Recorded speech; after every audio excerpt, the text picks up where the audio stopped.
Schiff. It is Wednesday, June 24th, 2009.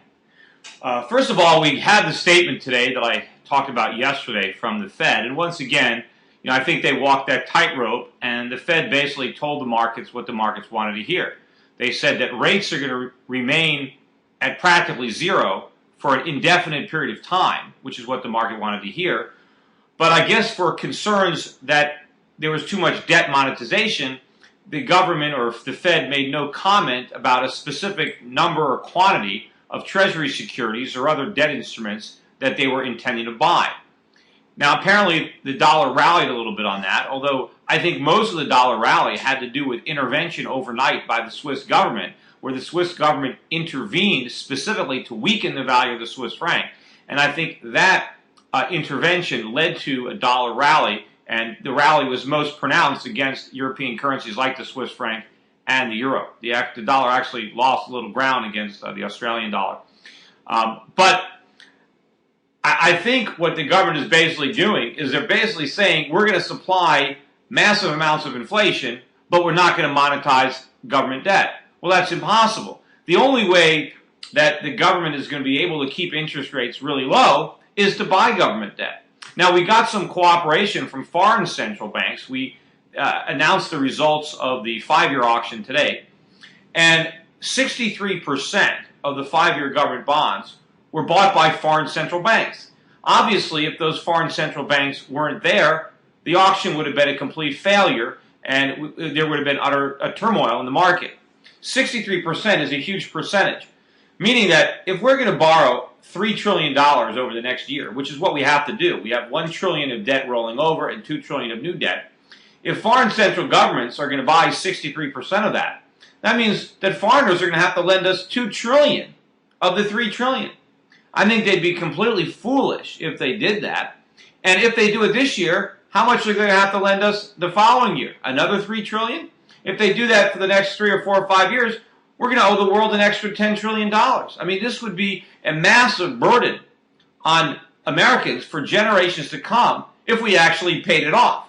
Of course, we're not going to pay it off. We're going to repudiate it, either through default or inflation, which is one of the reasons that foreigners are going to stop lending us all this money. Anyway, also there was a lot of news today, talk about the president's health care proposal. And I thought it was very interesting, but very good politics.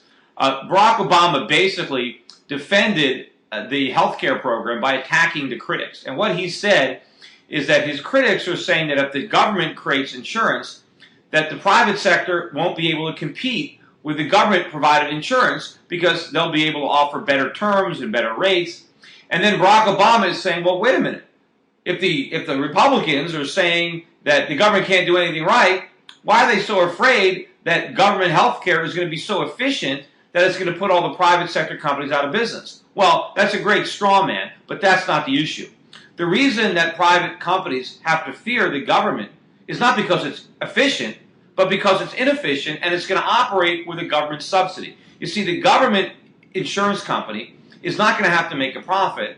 In fact, it can make huge losses, which means it doesn't have to price its insurance to reflect the actual risk of providing it. So it'll misprice the insurance. It can afford to offer better coverage because they don't have to worry about staying in business or being solvent because they're going to get the money they need from the government. Also, the government insurance company, unlike a private company, is not going to have to properly account for all the contingency liabilities, both of its investment accounts, which it won't even have, and of its employees that it hires and maybe promises health benefits or retirement benefits to, whereas private sector companies have to have honest books. In addition, the private sector is going to face taxes, whereas the government-provided plan won't have to operate with any kind of tax.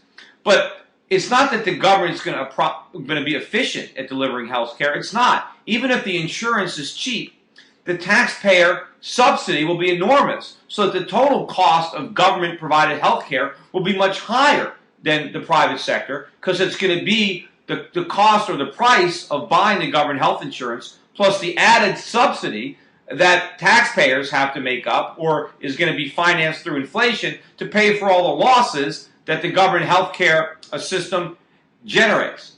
That is the real problem. Also, in the news today, there was, the Citigroup is now going to be giving everybody raises. And of course, this is a company that would have been bankrupted had the government not bailed them out. Now, the public was objecting to all the bonuses. So they decided, well, we won't pay the bonuses, we'll just give everybody raises. And one of the reasons that they say they need to give raises is because if they didn't give their employees wages, they would quit and work someplace else where they can get more money. Well, of course, no one bothers to point out that the only reason they have the option of quitting and working someplace else is because the other companies where they could work are also getting government bailout money.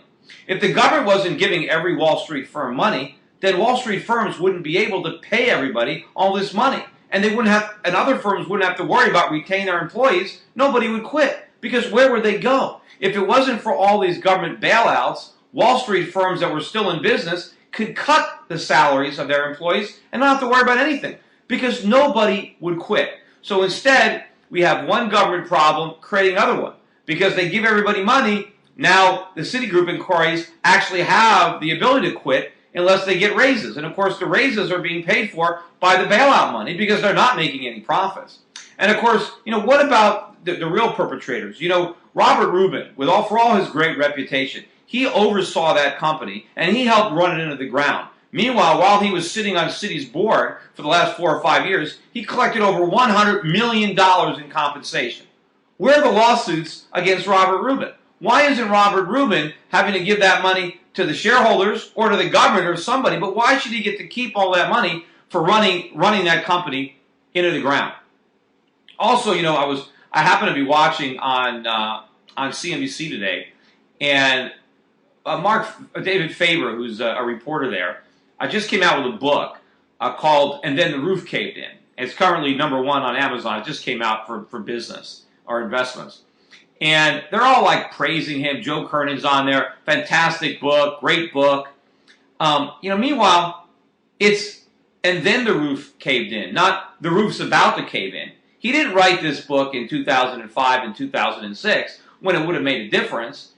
He wrote it after the fact. And I haven't even read the book, and I'm not taking anything away from him. But the way they're falling all over him about how great this book is, meanwhile, none of them have ever said anything about my book, about Crash Proof, about the fact that there's probably nothing substantive in Faber's book that I didn't address back in 2004 or 2005 or 2006 on my website, in my speeches, in my books. Yet I never go on the shows and have people congratulating me for my foresight. Yet they're able to congratulate Faber for his hindsight.